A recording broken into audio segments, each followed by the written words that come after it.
குறிப்பிட்ட சில தினங்களாக உயர்தர பரீட்சை நடைபெற்று வருகின்ற நிலையில் அந்த உயர்தர பரீட்சைக்குரிய ஒரு வினாத்தாளானது கசிந்துள்ளதாக தகவல் வெளியிடப்பட்டுள்ளது. இது எந்த அளவுக்கு உண்மை என்பது தெரியவில்லை. அதாவது இது தொடர்பாக ஒரு அமைச்சர் ஒருவர் பாராளுமன்றத்தில் இது தொடர்பான கருத்தை வெளியிட்டுள்ளார். நுகைகொடையில் காணப்படுகின்ற ஒரு தனியார் கல்வி நிலையத்தில் வழங்கப்பட்ட பொருளியல் பாட பரீட்சை வினாத்தாளினுடைய 27 கேள்விகளும் தற்பொழுது இடம்பெற்று வருகின்ற உயர்தர பரீட்சையினுடைய வினாத்தாள் பேப்பரிலே காணப்படுகின்றதாக தகவல் வெளியிடப்பட்டுள்ளது. இது எந்த அளவுக்கு உண்மை என்பது தெரியவில்லை. அவ்வாறு நடந்திருந்தால் இது மிகவும் ஒரு மோசமான செயலாகும். அதாவது நாங்களும் அந்த பாதையினை கடந்து வந்தவர்கள் தான். உயர்தர பரீட்சை என்பது மிகவும் போட்டிக்குரிய பரீட்சை. அதனை நாம் எமது தனிப்பட்ட திறமையாலேயே வெல்ல வேண்டும். இவ்வாறு ஆசிரியர்கள் செயற்படும் இடத்து திறமையான மாணவர்களை வெளிப்படுத்த முடியாது காணப்படும். பொறுத்திருந்து பார்ப்போம் இது எந்த அளவு உண்மை என்பது. இது மட்டுமல்லாது மிகவும் முக்கியமான ஒரு விடயம் ஒன்று அரசாங்கத்தால் வெளியிடப்பட்டிருக்குது. பாடசாலை வேன்களுக்கு சிசிடிவி கேமரா பூட்டுவதற்கான செயற்திட்டம்.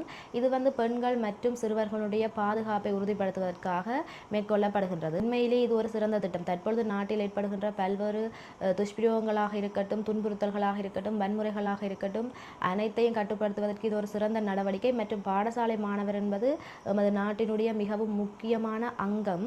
ஆகவே அவர்களை பாதுகாப்பது எமது அனைவரதும் கடமை. ஆகவே இந்த ஒரு செயற்திட்டமானது மிகவும் சிறந்த செயற்திட்டமாக காணப்படுகின்றது. நாட்டில் தற்பொழுது மிகவும் பாரிய அளவான மழை வீழ்ச்சியும் அதிவேகமான காற்றும் வீசப்பட்டு வருகின்றது. இந்த வகையில் பிரதானமாக குறிப்பிடப்பட்ட 4 மாகாணங்களில் அதிகமான மழை வீழ்ச்சி காணப்படுகின்றது. வடக்கு, வடமத்திய, கிழக்கு மற்றும் ஊவா மாகாணங்களில் இவ்வாறான பலத்த மழை பெய்து கொண்டிருக்குது. பிற்பகல் 1 மணிக்கு பின்னர் 100 மில்லிமீட்டருக்கும் அதிகமான மழை பெய்யறதுக்கான சாத்தியங்கள் அதிகமாகவே காணப்படும். அது உட்பட வடமாகாணத்திலும் திருகோணமலை மாவட்டத்திலும் மணித்தியாலத்துக்கு 40 கிலோமீட்டர் வேகத்தில் காற்று வீசுவதற்கான வாய்ப்புகளும் காணப்படுது.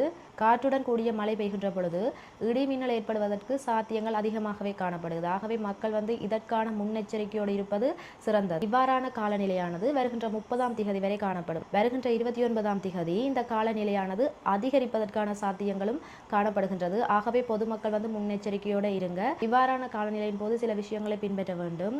அதாவது பாரிய மரங்கள், பாறைகள் முறிந்து விழுந்த சம்பவங்களும் எமது நாட்டில் தற்போது அரங்கேறி இருக்குது. இதனால் உயிரிழப்புகளும் அதிகரித்துக் கொண்டே செல்கின்றது.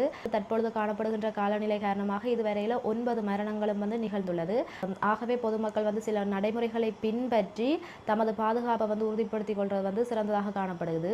பிரதானமாக இந்த கடற்கரை அண்டிய பகுதிகளில் வாழ்ற மக்கள், அதாவது ஆற்றங்கரைகள், குளக்கரைகள் போன்ற இடங்களில் வாழ்ற மக்கள் உட்பட அவர்கள் அதிகமாகவே தங்களுடைய பாதுகாப்பை உறுதிப்படுத்திக் கொள்ள வேண்டும். அது மட்டுமல்லாது இந்த சமூக ஊடகங்களூடாக இயற்கை அனர்த்தங்கள் ஏற்படும் பொழுது எவ்வாறு நம்மை பாதுகாத்துக் கொள்ள முடியும் என்பது தொடர்பான காணொளிகளை பார்வையிட்டு அதன் மூலம் உங்களது பாதுகாப்பையும் உறுதிப்படுத்திக் கொள்ளுங்கள். வடக்கு, கிழக்கு மாகாணங்களில் காணப்படுற வயல் நிலங்களுக்கு உரமிடுதல் மற்றும் கிருமி நாசினிகள் தெளித்தல் போன்ற செயற்பாடுகளை தற்பொழுது மேற்கொள்ள வேண்டாம் என்றும், நாட்டில் உள்ள அனைத்து மீனவர்களும் 25ஆம் திகதி முதல் 30ஆம் திகதி வரை எந்த ஒரு மீன்பிடி தொழிலுக்கும் செல்ல வேண்டாம் என்றும், இது மட்டுமல்லாது அபாயகரமான வீதி என்று உங்களுக்கு தென்படுகின்றது என்றால் அந்த வீதியில் பயணத்தை தயவு செய்து மேற்கொள்ளாதீர்கள். தற்பொழுது ஏற்பட்ட விபத்துக்கள் பற்றி நீங்கள் அறிந்திருப்பீர்கள். இவ்வாறான காலநிலையானது வருகின்ற 30ஆம் திகதி வரை நீடிக்கும் என்பதால் பொதுமக்கள் அனைவரும் தங்களுடைய பாதுகாப்பை உறுதிப்படுத்திக் கொள்வது மிகவும் சிறந்ததாக காணப்படுகின்றது.